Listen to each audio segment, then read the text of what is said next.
미국 최대 온라인 커뮤니티 레딧에 다른 사람의 집에서 종교 문화 때문에 겪었던 이상한 일이 뭐였는지 묻는 글이 올라왔습니다. 기상천외한 답변들이 줄줄이 달렸는데요. 그중 극과 극이라고 할 수 있는 두 나라의 사례가 사람들의 눈길을 끌었죠.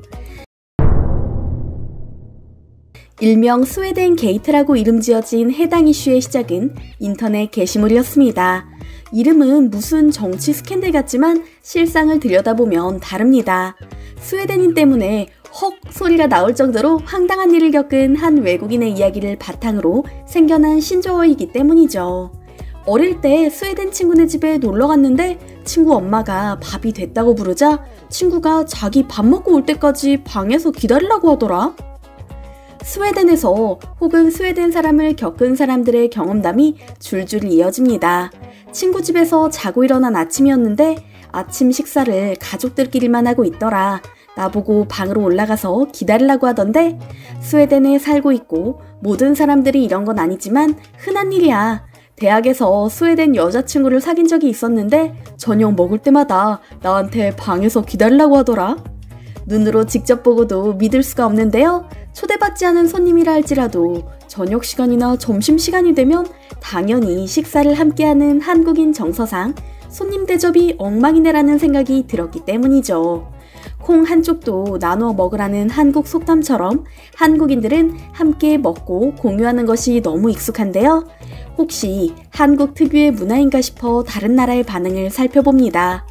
이탈리아 사람으로서 용납할 수 없는 일이야. 사실 독일에서는 이런 일이 꽤 있었어. 하지만 내 아이들과 아이 친구에게는 절대로 하지 않는 일이지. 내 친구가 미국인 가족 집에 갔을 때 비슷한 일을 경험했어. 다들 놀란 것처럼 보이네. 난 23살인데 독일에서 내가 어렸을 땐 매우 흔한 일이었어. 우리 집도 그랬고 친구들 다른 집도 마찬가지였지. 난 사실 이런 것들이 좋았어. 음식에 대해 무척 까다로운 편이었고 친구 집에서 먹는 게 불편했거든. 네덜란드인과 함께 프로젝트를 했다는 사람은 발표 전날 네덜란드 동료의 집에서 함께 준비했는데 커피 대접만 받았거든. 다음날 그 집까지 차를 몰고 가 동료를 태우고 발표 후 집에 데려다 주기까지 했지. 근데 며칠 뒤 커피값 0.5유로를 내라고 청구서를 내밀더라. 와 같은 황당한 경험을 전합니다. 이처럼 스웨덴뿐만 아니라 네덜란드, 미국, 독일, 핀란드, 오스트리아에서도 이런 일이 있었다는 제보가 쏟아졌었는데요. 외국에는 음식 알레르기가 있는 아이들도 워낙 많고 개인주의가 문화의 바탕을 이루고 있으므로 일면 이해는 됩니다. 그래도 아이가 혼자 방에 남아 기다린다는 게 아무리 생각해도 공감이 가지 않는데요. 사람 생각은 비슷한가 봅니다. 스웨덴 사람들이 너무하다는 비판이 인터넷에서 쏟아졌거든요.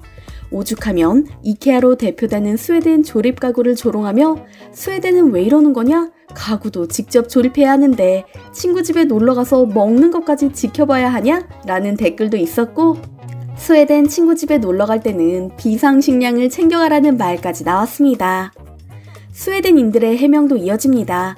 노르웨이 뷰티 브랜드 창립자로 스웨덴 예테보리에서 어린 시절을 보낸 린다 요한스는 영국 일간 인디펜던트에 스웨덴 사람들은 다른 집 아이가 저녁 식사를 집에서 먹을지도 몰라.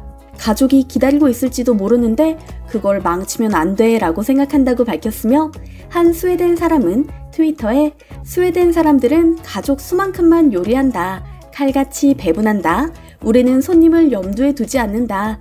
미리 얘기하면 한 명 추가할 수는 있다. 그리고 스웨덴에서는 미리 친구 집에 알리지 않았다면 식사할 수 없는 것으로 이해된다. 여기에선 그다지 큰일이 아니다라고 단언했죠. 스웨덴 대사관은 그런 문화는 없다고 부정하며 스웨덴인들이 차와 과자를 지인 친구들과 함께 나누는 피카 문화를 알면 그런 비난 못할 것이라고 어처구니 없는 해명을 해댔고요. 스웨덴 게이트가 이처럼 전 세계적인 이슈가 되자 러버 오브 지오그래프는 유럽을 대상으로 여론조사를 했습니다.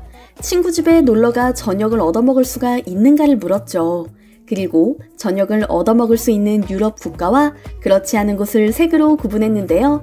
북유럽은 그럴 일 없다. 영국과 프랑스는 어쩌다 그럴 수 있다. 이탈리아와 그리스, 터키를 비롯한 남유럽 국가들은 늘 얻어먹을 수 있다고 구분됐다고 하죠. 친구 집에서 저녁을 얻어먹으려면 치열한 확률 싸움을 해야 하는 유럽과 달리 발을 들여놓는 순간 밥을 먹지 않으면 풀려나지 못하는 특이한 나라들도 있습니다. 멕시코 엄마는 손님이 세 끼 모두 배부를 때까지 먹일 거야. 근데 이게 문화적으로 실례일 수 있다는 건 처음 알았네. 터키도 마찬가지야. 차라리 내 아이를 굶기지 손님을 어떻게 저렇게 홀대할 수 있는 거야? 아랍 문화권도 손님을 굶겨서 돌려보내는 건 엄청난 수치라고 생각해. 처럼 손님 접대가 중요한 문화 중 하나인 국가들의 증언이 이어졌죠. 한국인으로서 눈길이 갈 수밖에 없는 이야기도 발견할 수 있었는데요. 바로 일본에 거주한 적 있으며 한국으로 배낭여행을 한 적이 있다는 스웨덴인의 경험담이었습니다. 솔직히 대부분의 스웨덴 사람들이 이게 뭐가 문제냐고 생각할 거야. 나도 20살까지는 스웨덴 문화를 옹호하는 사람들과 똑같이 생각했어. 생각이 확 바뀐 건 다른 나라로 여행을 하면서부터였지. 대학교 2학년 때 일본으로 1년간 교환학생을 가게 됐거든? 일본은 예상대로였어. 깨끗하고 사람들도 친절하고 개인주의적 성향이 강해서 스웨덴과 비슷해 생활에 어려움이 없었지. 스웨덴 사람들은 자기가 먹던 걸 남에게 절대 건네주지 않잖아? 과일이든 과자든 말이야. 상대에게 신뢰가 될 수 있다고 생각해서인데 일본인들도 똑같더라고. 식사는 정확히 더치페이를 하고 자기 집에 초대해 음식을 대접하는 것도 드문 일이었지. 아무튼 일본에서 만족하며 지내다가 스웨덴으로 돌아가기 전 한국에 2주간 여행을 가게 됐는데 같은 아시아 국가인데도 이렇게 다를 수 있구나 하고 깜짝 놀랐어. 여행 셋째 날 서울에 있는 북한산이라는 산을 등산했는데 생각보다 산이 높더라고. 중간중간 쉬면서 물을 마시는데 삥 둘러앉아 뭔가 먹고 있던 한국인들이 손짓하며 나를 부르는 거야. 영어를 잘하는 것도 아니고 젊은 사람들도 아니었어. 중년의 남녀 무리였는데 이상하다고 생각하면서도 다가갔지.